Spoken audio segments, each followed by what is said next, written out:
Pia Schiavo-Campo was recently named one of the top 100 responsible health and wellness influencers of 2020 by New Hope Network. For the last decade, she has been authoring a blog that empowers women to take up as much space as they damn well please. And as a fat woman of color, she uses an intersectional approach to explore various subjects, including race, equity, mental health, motherhood, and conventional notions of beauty and wellness. She's also a certified transformational coach and supports others with tapping into their intuition as well as organizations so that they can access their inner wisdom and let go of their limiting beliefs. And fun fact, I was one of her very first test subjects, and she was mine.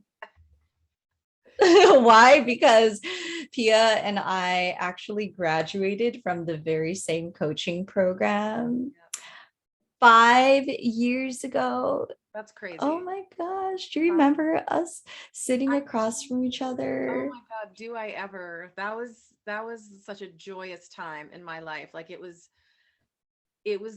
like having 25 coaches like having your back and just like releasing all kinds of shit, and just like really stepping into your power. It was magic. It was It was magic. so magic. And I remember specifically holding space for you as like this mama bear. And you were calling in being a mother. Ooh, Do you know yes, that? I got chills right now because I did by too. the by the end of our time together, it was a 9 month program. Yes. You finish off the graduation with a freaking baby.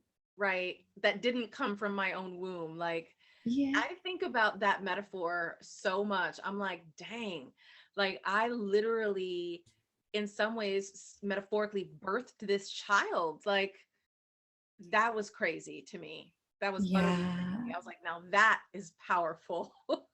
Yeah. And I remember being like, damn, I must be a witch because I helped to hold space for that and manifest that, you know? Girl, yes. All the witchy wisdom and energy for sure.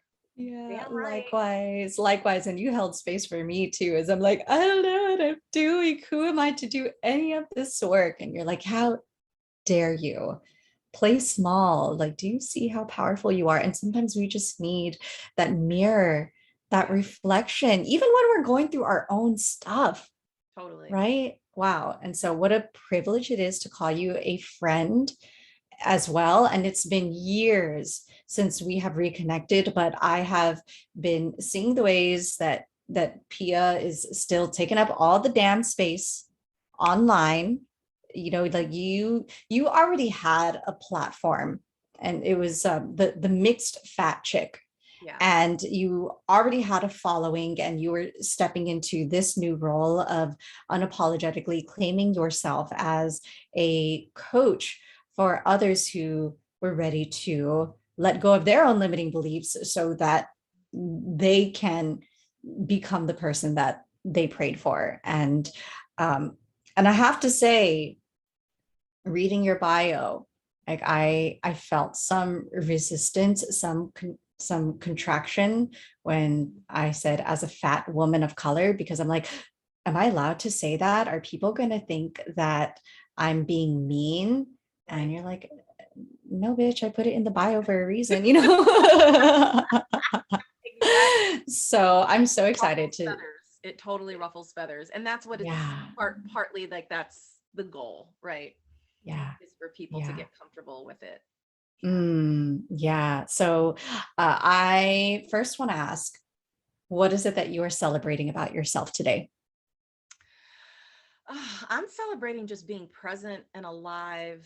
And my husband and son came back from a trip last night, and I'm just so happy to have their energy back here in the house. And yeah, and I'm celebrating being with a friend who I haven't seen in forever, and to just like dive into a really juicy conversation around vulnerability and looking out for each other, women of color just Mm, sticking together and like keep lifting each other up. There's space for all of us, you know?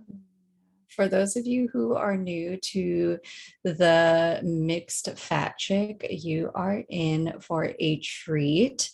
And yeah, this conversation also serves as a reunion for the both of us. So uh, I only know a little bit actually about your medicine outside of this transformational journey we went on several years ago. So if we can take away your titles, how is it that you would describe what you do and what your medicine is?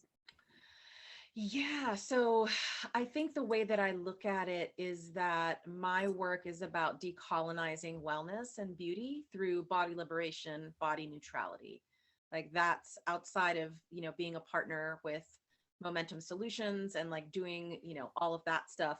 This is a deep passion of mine as someone who struggled with an eating disorder for decades and someone who really struggled with self-esteem and body dysmorphia, and knowing that women of color were sort of thought of as not suffering from these kinds of things when in fact we are, right?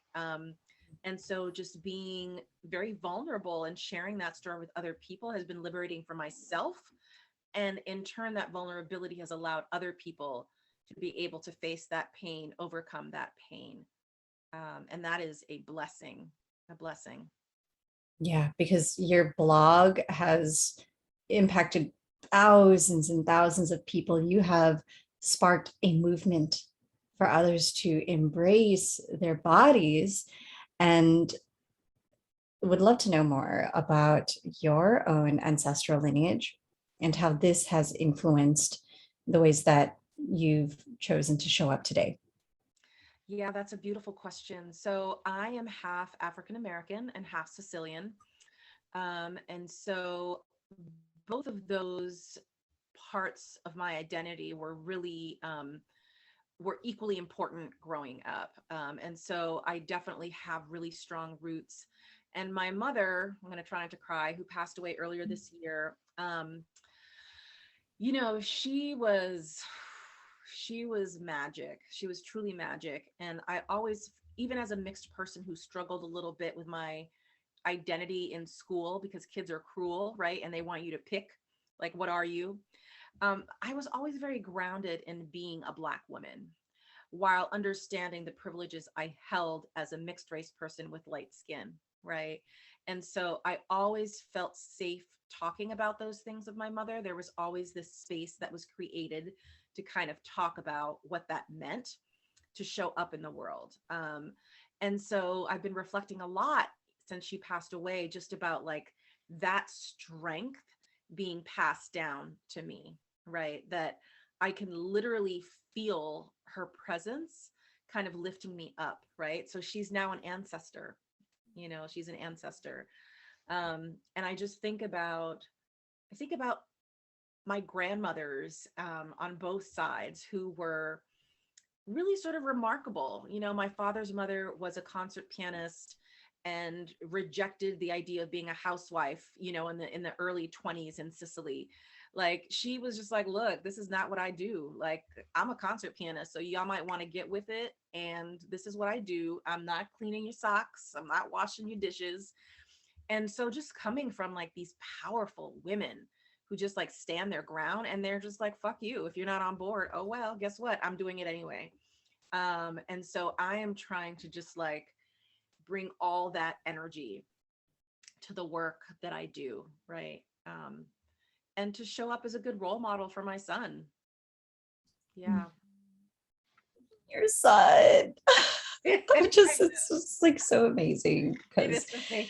you called that in and you've always held that loving mother energy.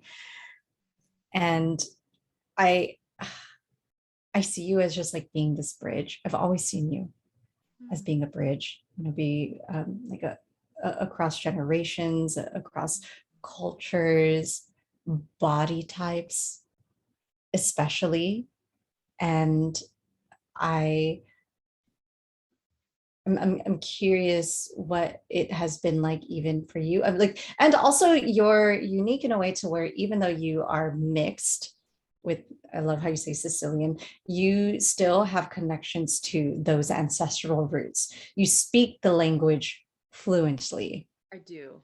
as well. So actually, I'm curious what it has been like for you to stay intact with those roots while still being here in the United States. Yeah. So I feel very lucky because my father immigrated here and came on to school for a tennis scholarship when he was 20. So he wasn't born in the States. And so he didn't have that thing that happens to a lot of immigrants where their kids don't get to learn their mother language, right? Because they're trying to assimilate. That was never a thing. And so he always spoke Italian to us from the moment we were born. And so we grew up just being bilingual. And even now, you know, as a grown woman, we still only speak to each other in Italian. And that's how we've been able Wow. to maintain the language and the fluency. And we also spend a lot of time with my dad's family in Sicily growing up. My parents would be like, we're getting on a plane, we're dropping you off with grandma and cousins and aunts and uncles, and we'll see you in 2 months. Peace out. You know, so it was very much like a big part of growing up, and we just have really strong ties to all of our cousins there. We visit each other, we talk all the time, and it's such a beautiful gift to just have that connection, right? Because I'm like, I'm Sicilian and I'm also Black. Like I am both of those things, like deep in my roots, right? um and I love that. I think when I was a kid it felt like I was having to make a choice, but that's just not the case, right? Like Yeah. both things can be true, and I can have pride about the places that I've come from on both sides. Yeah. What was it like for your mother then? Was she born and raised in the United States? And Yeah. how was that like for her to witness you actually have an ancestral homeland to go back to? Or did you find that she became like an honorary Sicilian for Oh being my in the God. family? Where, okay, you literally hit the nail on the head. Let me just tell you, my mother was like Black girl magic before Black girl magic was a thing. So my parents were married 52 years. And so Mhm. my mother traveled to Italy a lot, like with my dad as a family. You know, my dad's family embraced her completely. And my mother was a tremendous cook. I mean, she could cook anything and was self taught. And so she really used food as a way to learn the culture and the language. And so over the Wow. course of being married to my dad, she eventually learned to speak Italian, which I thought was one of the coolest things ever. She came from very humble beginnings. She grew up in the projects in Boston. Her mother was a maid. And yet she went on to become a PhD and to write many books and to just be this like major person, just like dope as hell. And then not only that, was just like fly and fierce and stylish and powerful. Yeah, whew, yeah, Let's call in your mom. I am Um, like, she is here right now. She's yes, right here. yes. Yeah. Mm, if you don't mind sharing, what was her name? Hazel. Hazel. Her name was Hazel. Yeah. And Mm. people called her Mama Hazel. She was just a phenomenal person with a really big heart, a very generous heart, always trying to lift other people up. And yeah, she was really a remarkable human being. Yeah. What was her influence on your life as you were birthing this platform of the the mixed the mixed fat chick? Because I feel like many of us uh, who deal with a lot of that bodily shame are it's something that's been passed down from our Absolutely. parents who tell us you're eating too much, you're going to get fat, and then at the same time like you need to eat more because you're too skinny. So I'm like, which one? Tell me, I don't know what to do. So what was their influence, your parents' influence um, on your message, your movement? It's interesting because I love my parents very much, and yet they definitely had, a role in the struggles that I had around um, the way that I looked and the way that I felt about myself.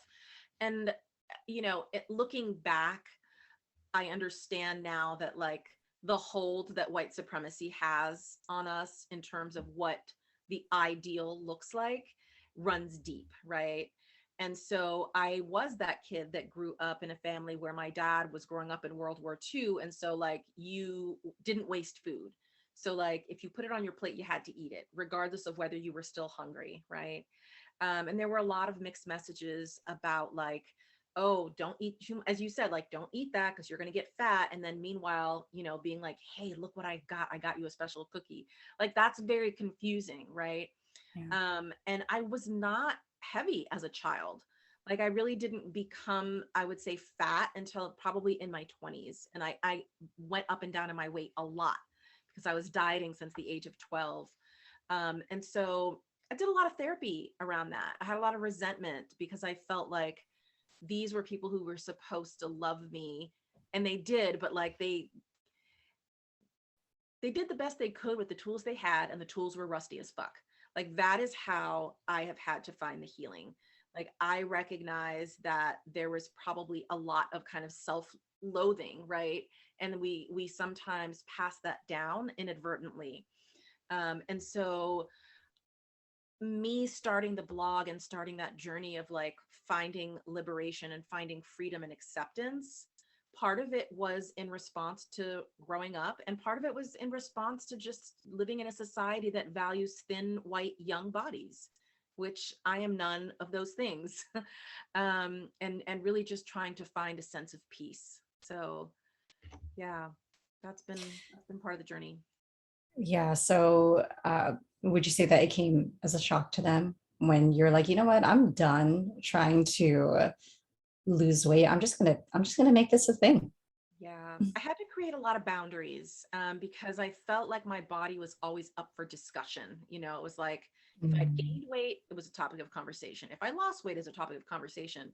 And I had to set the boundary and say, listen, I just don't want you to make any comments about my body, my appearance.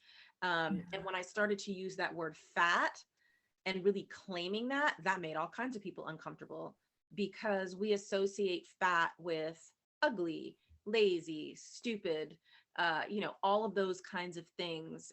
When really fat is just a descriptor. you know, I have brown eyes. I am fat. I have long nails. And so for me, it was like reclaiming this thing that had been used against me as a tool of oppression, and reframing it and going, this is just a body. It's a fat body that has gotten me through all kinds of things, right? I honor this fat body. And so that has been part of the work, and it's ongoing work, right? It's not like Mm. I just arrive and I'm like, oh, I'm good. No, I have days where I'm like, oh, I hate myself. But I don't stay stuck there like I used to, right? Yeah. I'm able to go, whoop, hold up, back it up. Where is this coming from? Right. And then kind of reset. So, Yeah. And it's so wild that in other parts of the world, being fat, and even I'm like, is it okay that I say that? Yes, being fat, being voluptuous is actually a beauty standard.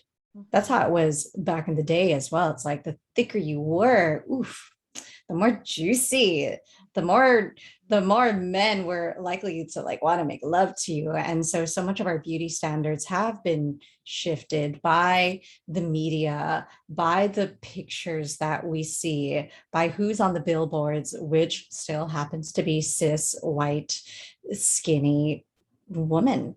right. And there's a whole industry that capitalizes on our insecurities, whether you're fat, whether you're skinny. So, what has been your experience around diet culture, and how is it that we can start to reclaim our own bodies in spite of the messages that we are given from our parents and society? Yeah.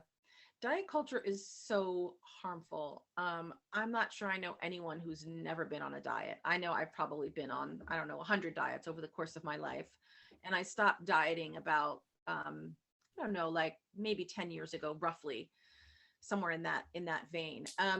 You know, what I think is interesting is that we know the science tells us that diets don't work, right? We know that. Um, and yet we continue to see new diets evolving all the time. And I think what has happened recently is that people have stopped using the word diet and they start talking about, oh, it's a new lifestyle.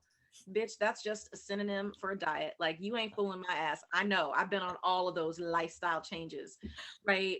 And so it's like I think what's happening is like you're trying to sell um you're trying to sell an image and a lifestyle that doesn't really exist, right? It's like maybe 1% of the population has the kind of body that we see on the cover of magazines. Most other people don't. And so to me, diet culture is about obedience, right? And I find that it's usually women who are encouraged to get small, right? And we have to ask ourselves, why is that? Why is it that, you know, the patriarchy, white supremacy doesn't want us to take up space?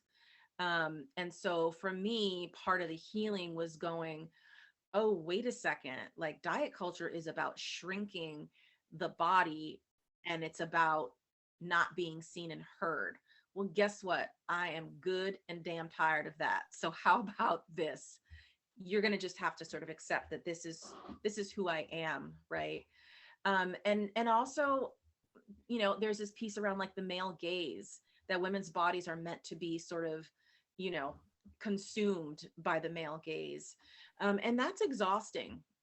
We are in a time right now where we are about to destroy the patriarchy and white supremacy. Like, legit, women of color have always been leading movements for transformation since the beginning of time. And now is the time where we're finally like literally rising up and people are understanding that we are wise, that we are powerful, that we are change makers, right? That we're tapping into our inner wisdom and that of our ancestors. So we reject things like diet culture because that's restrictive, right? Moralizing food is dumb. You know, there are no good foods and bad foods. It's just food, right? And so it's a lot to fight against because it's constantly in our faces. But I do see some terrific conversations happening. You know, getting recognition as somebody who really fights against this is makes me feel good. You know, like this is what I've been doing for the last 10 years, and learning, right? And learning what it's like for other women of color who have suffered in this way, right? I don't think I ever felt seen until I joined this community of like rabble rousers who were like, you know what? Diet culture is also racist. Like, there's just, it's so intersectional. Do you know what I mean? Ooh, girl, I could just talk about this forever, but Yeah, well, okay, and I just need to say, because this is a part of your ancestral roots, we demonize the shit out of pasta. yeah, right. Like, that's the very thing that's gonna help you gain weight. And it's like, I'm sure you go back to the ancestral homeland and it's like, it's not true. What are the No, ways that even this food has been like weaponized and demonized yeah. for us to suddenly equate Italian food as the thing that's going to make you gain weight, right? And I have personally found for myself that one of my greatest healings has been returning back to my ancestral foods. Like American food, well, when I think of American, I think of like um, burgers, pancakes, like steak and eggs sort of thing. Like especially American breakfast, Right. it doesn't sit well with my body, even when I really want to eat it. Which is why, for me, rice porridge, and that's a whole nother conversation. Okay, the ways that we have even demonized white rice, and then Oh suddenly my there's this God. whole new you heard about what is like did you hear about the queen of kanji, this white woman whose name is Karen. Her real name is Karen. It was a really big thing that recently came out in the Asian American community, where she's, studied naturopath for years and was suddenly introduced to kanji. And if only she knew about kanji while her mom was still alive, and maybe that's the very thing that could have saved her. And so she's turned it into a whole company to where now there's rice kanji with the dried blueberries and pineapples. And I'm just like, She appropriated no, we don't. that. Oh, it was a huge thing. And then on her website, because she got hella called out, she was going to donate a proceed of her donate her profit to Asian Americans for advancing justice. And they're like, we don't want your money. But all of that to say, it's like, I remember being at a point where I'm like, oh, white rice is bad because that's what diet culture is telling me. And then suddenly there's this other message now of people like appropriating my ancestors' medicine and saying, oh, white rice is bad unless it's kanji. And so what has been your experience with, like, have you had that narrative as well, where it's like, I can't eat my ancestors' food because that's going to make me fat? I mean, both on the Italian side and also the African American side. Yeah. Right. When we think about stew, we think about fried chicken, and we think about, collard greens with ham hocks and all of those things. And so diet culture, it despises cultural food. So for me, eating food is not just about nutrition, right? Eating food is about connection. Eating food is about it's about celebration. Eating food is about comfort. And we've been told that all of that is wrong. It's wrong to eat comfort food. Why? It feels good. That's what our bodies are asking for. And my comfort food is different from your comfort food, and that's okay. But demonizing things like pasta or, fried foods, first of all, what works in your body is different than what works in my body. And that goes for the other billions of people on the planet. So the idea that there could be only one way of eating is absolutely absurd. That makes zero sense. There's all these unique bodies walking on the planet, and you're telling me that we should all be eating kale, and that's it? That's crazy. And so for me, it's just, it was such a part of growing up. And because my mother was such a phenomenal cook, dinners were no joke. It would be, the starting dish would be some kind of amazing pasta. And then, you would have some kind of second course, right? That might be fried chicken, or it might be meatloaf. And so for me, food was always this thing about connection and community, and savoring all these delicious things, right? And so when we see that certain foods are demonized, like rice, it pisses me off so hard. Again, there are no good foods and bad foods. There's just food. Eat what you like and call it a day. And mind your fucking business. Don't food police other people. Are you sure you need that? Do I need your opinion?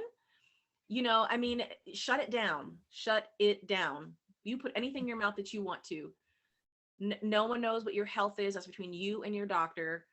And, it's like this concern trolling. Oh, but I'm very worried about you. No, you're not. You just want to judge me. And you're mad because I'm eating a bowl of pasta and you're eating a bowl of air. Bitch, get you a fork and tuck in.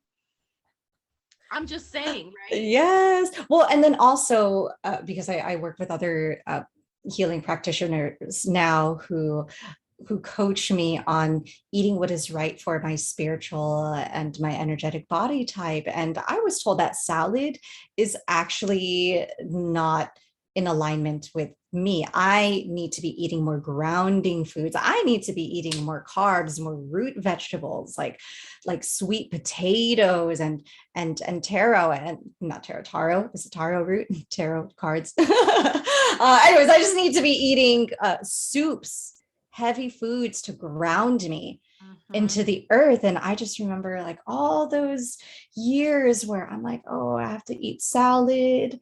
That is the only way. And then even my poor mother would be like, why are you doing this to your body? Do you want to know what I make this food with? I make it with love. And so when you don't eat the food that I'm cooking for you, it's telling me that you don't want to receive my love. Yeah. Mhm. Mama knows, right? And then like to see um suddenly like my ancestors' foods being demonized and then being appropriated. It's like, wow, I have so many mixed messages that, you know what, the medicine is in my kitchen. That's it. That's what it comes down to. So how is it then that you would define wellness in a world that tells us wellness is all about what you put in your body? Yeah. And yeah, Wellness let's break is that so down. much more than the physical, right? Because when we talk about wellness, when you hear people talk about wellness, usually they're talking about fitness, they're talking about diet. To me, wellness is physical, mental, spiritual, emotional, right? And so if you have physical wellness, sort of as defined by white supremacy, and yet you are emotionally unwell, spiritually unwell, mentally unwell, are you well? I don't think you are well. And so there is such an emphasis on the body and what the body looks like. When for me, wellness is really about like, what is the balance of like, yes, treating your body well, which looks different on everyone. What am I doing to support my mental health? Because when my mental health is right, my physical health, it impacts that. Like, to me, those things are totally intertwined. And so, you know, whether it's practicing some kind of meditation or giving myself the gift of therapy, like that piece is so important. And it makes the other pieces like, you know, especially around like body size, just kind of like move to the wayside. It becomes less of a concern. And I can feel that in my body, right? And so to me, it's about decolonizing what wellness looks like. Wellness doesn't always mean thin. We make assumptions that thin people are healthy and that fat people are unhealthy. And frankly, that's just a lie that we've been told, because there are a lot of thin people who are not healthy, right? And society has kind of given us permission to call out fat people and to say, you're glorifying obesity. You're doing that. I'm just living my best life, you know? And you don't know what my numbers are. That's between me and my doctor. And not only that, I don't owe you any explanations about what I'm doing. You do you. You police yourself. You don't need to police me and what I'm doing, because I know myself best. We all have an inner knowing that we're not tapping into. We all know what it is, exactly what it is we need, whether it's a Twix bar or a kale salad. Once you like let go of that expectation, you're going to know what your body wants and needs, and just Yeah. start to trust that, you know? Does that make Yeah. I even remember my mom telling me, like, you overthinking what you're putting in your body is making you sick. Actually, it wasn't even my mom. And then I went to see a doctor because there was a moment in my life, like 4 years ago, where I was experiencing the worst stomach pains of my life. And Mhm. I like anything I put in my body, it would feel like my intestines were like being wrung. And I got scared to eat, even with smoothies. I put that in my body. And I went to urgent care, and out of all the doctors I end up getting paired with, it's like this Ethiopian woman who, I swear, she was just a witch in a white coat. She didn't even diagnose me. She just looked at me and she's like, um, can you practice not feeling guilty?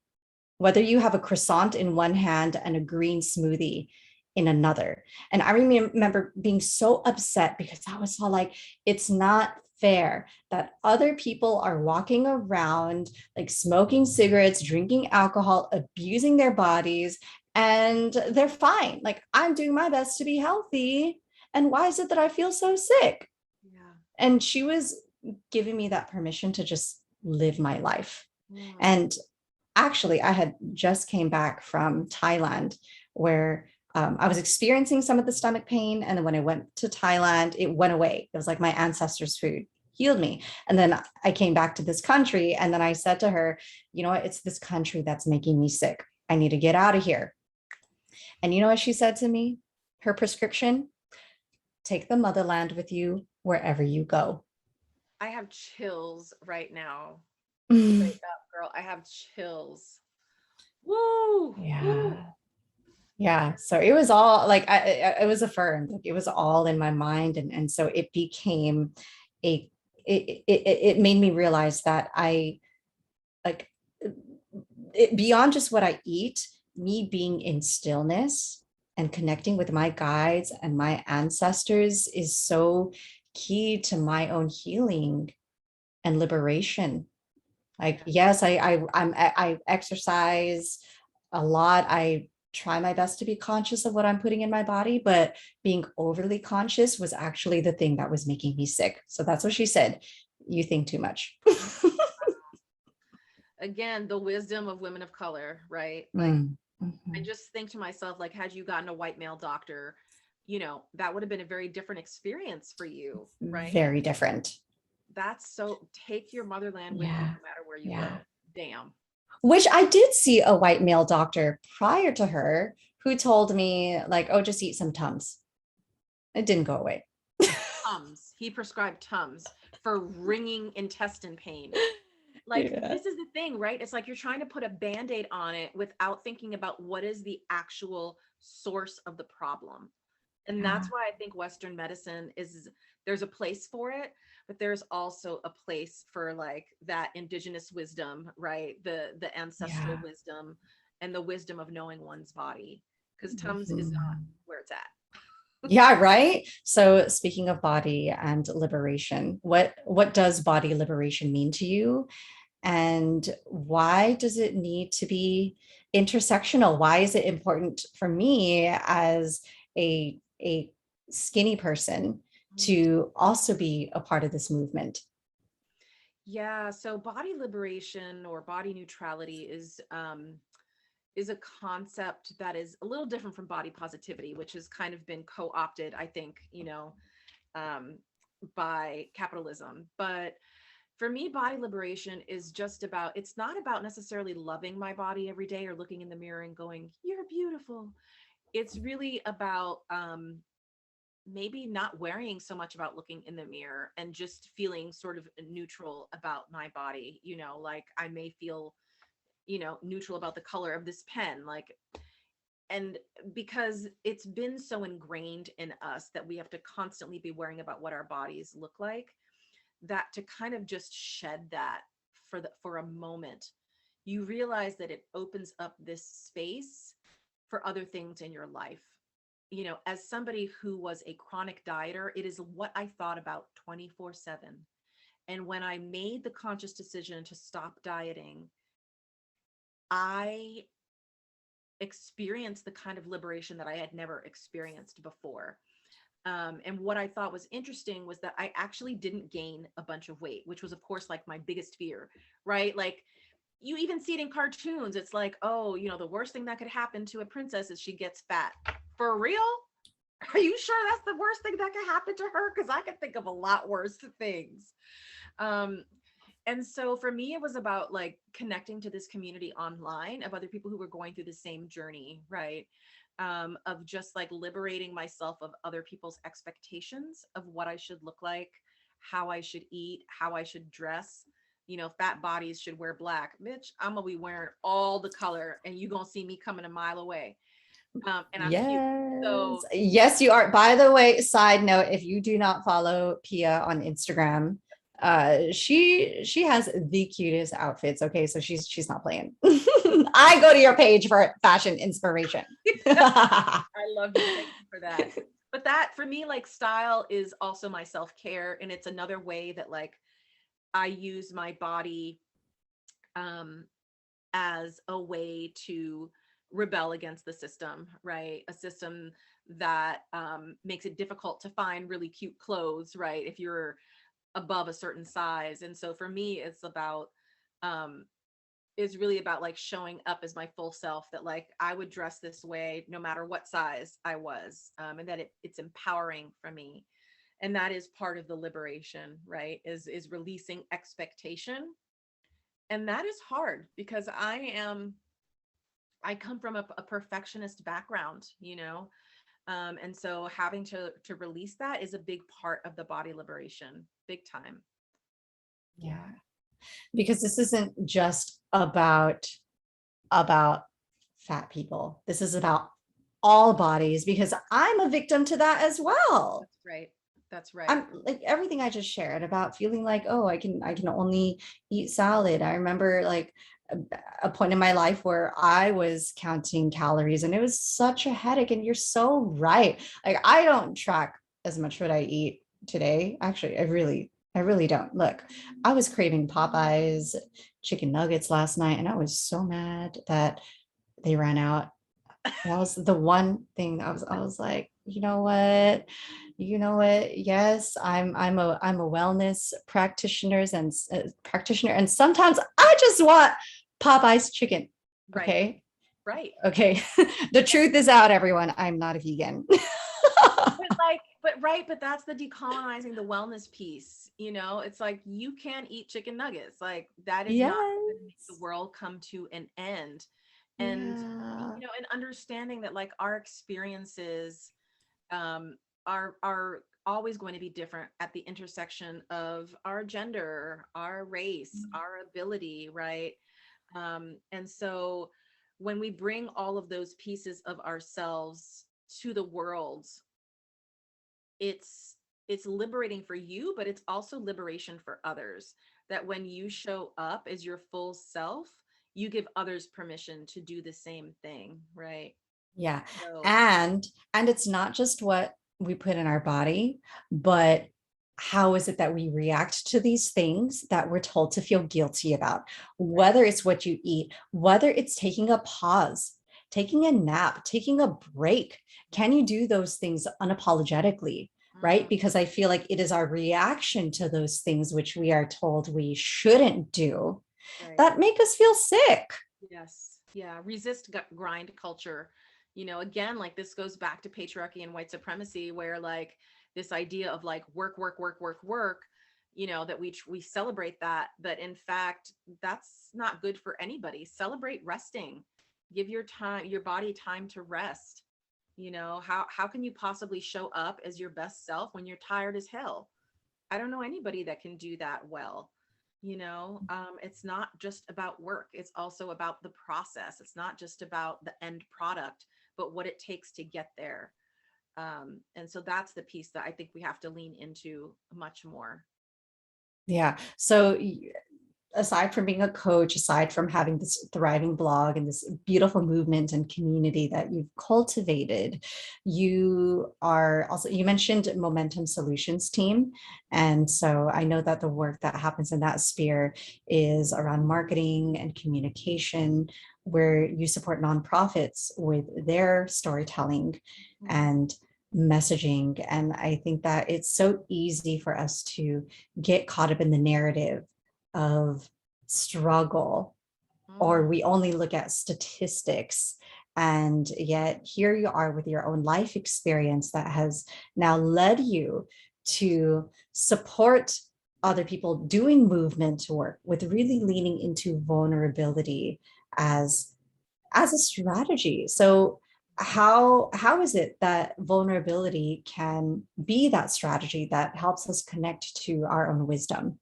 absolutely. So I really try to bring that vulnerability into everything that I do, including my work at Momentum Solutions. And we are an extremely values driven agency. We're very people centered.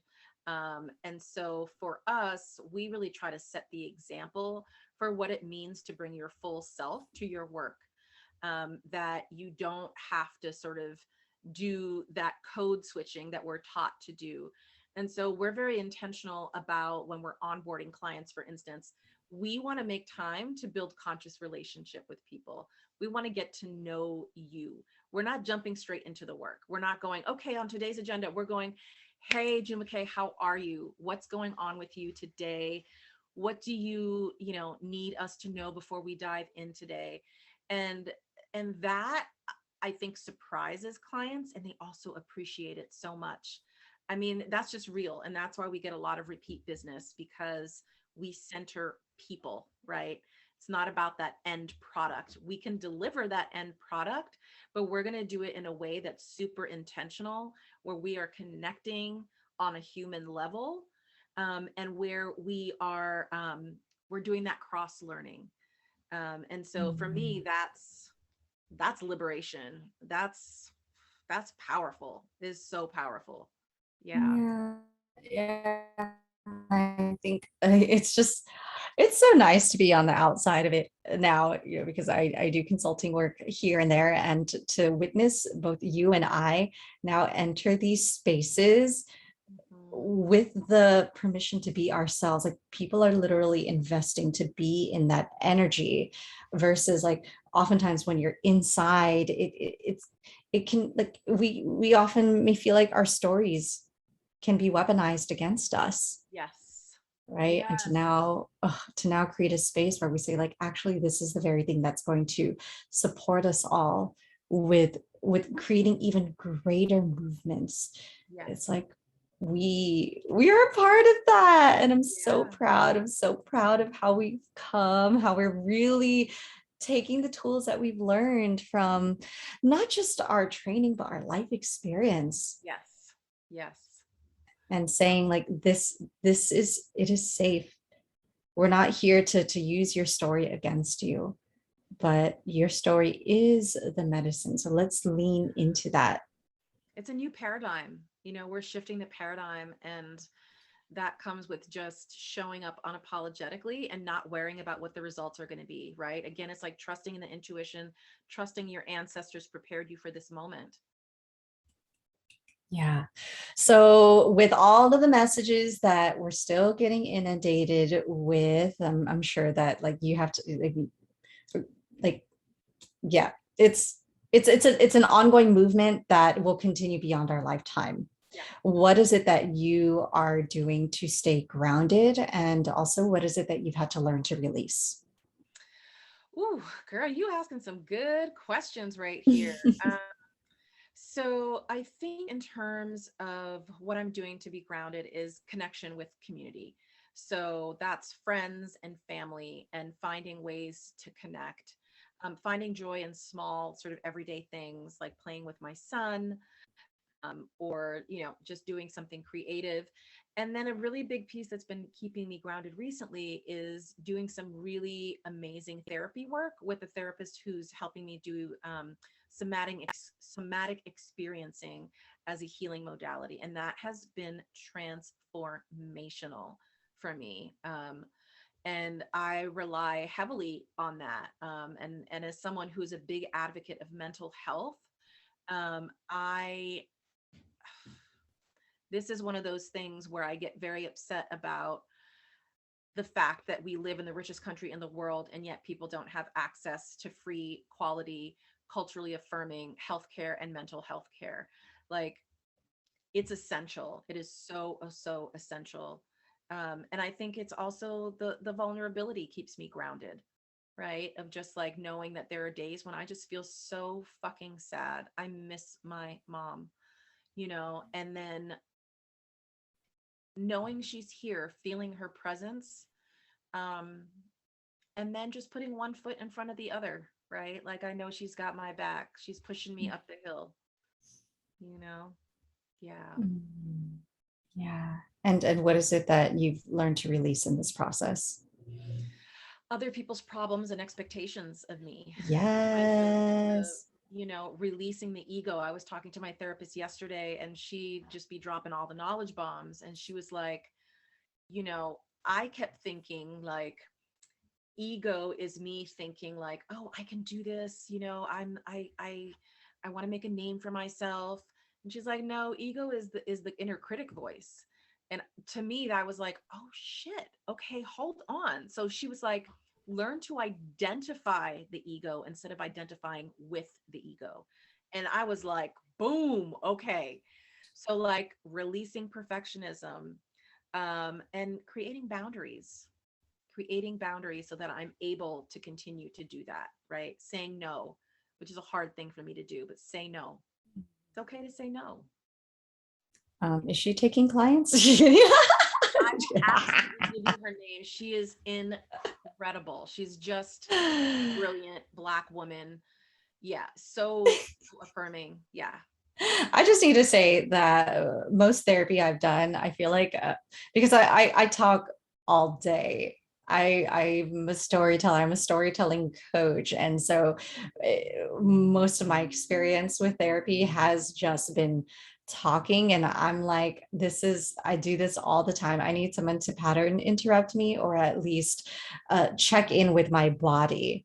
Like, because it's one thing to speak, it's another thing to see where is it that I'm carrying that stagnation, which is what I do with my clients, right? I'm like, okay, I see you saying one thing, but your body is telling me something different, which is why, at least for me, I'm just so interested in those ancestral healing ways. And I feel like somatic experiencing is a part of that return. Yeah. So, all right. Okay, let me ask this question first. Where do people go to find you? And then I have one more question. So I'm mostly on Instagram, so Mixed Fat Chick on Instagram. And then my website, mixedfatchick.com. That's really where you'll find me. The two biggest places. Yeah. Amazing. Yes, please follow Pia's work and see what it is she is up to in the world. And look, this platform was created so that you can find your mentor, your guide, your coach, and know that you don't have to walk this path alone. And also, our guides can come in the form of spirits, of ancestors. So, with that being said, I'm feeling called to shift this last question a little bit for you. And we're going to go there if you're okay with it. Girl, let's go. So, okay. So, Pia, I invite you to close your eyes and just really center yourself in this moment. Releasing any tension in your body from your shoulders to your jaws, maybe even dropping the tongue from the roof of your mouth. And as you inhale in, expanding your heart, relaxing your shoulder blades. And as you exhale, feeling yourself being rooted and supported by Mother Earth. And with the acknowledgement that stories are held in our bodies, especially the stories of not just of our childhood, but of the ones that came before us, that our ancestors are not an entity that are outside of us, but are within us, always living and breathing through every breath that we take, especially from our belly, from our womb space. So in this moment, I would love to call on Hazel as we feel her loving presence in all of our bodies and in our hearts. So as we breathe, it is like a prayer. It is a gratitude saying, thank you. Thank you so much for being here. And if she could speak words of wisdom to all of us in this very moment, the very medicine it is that you need to hear, what is it that she would say? Sweetheart, you got this. She had a very thick Boston accent. Sweetheart, you can do it. Yeah. Yeah. And those words are for all of us. You can do it. Yeah. I want to know where we can find her work. Hazel, where can we find your work? Oh my goodness. Wow. Yeah. Dr. Hazel McPherson. So political scientist, conflict resolution, brilliant, generous woman. Yeah. Pia, Thank you for continuing her legacy and for doing the work to pass that on to your beautiful son. He is so blessed to have chosen you as a mama, and we are so blessed to have you as equally. Thank you so much.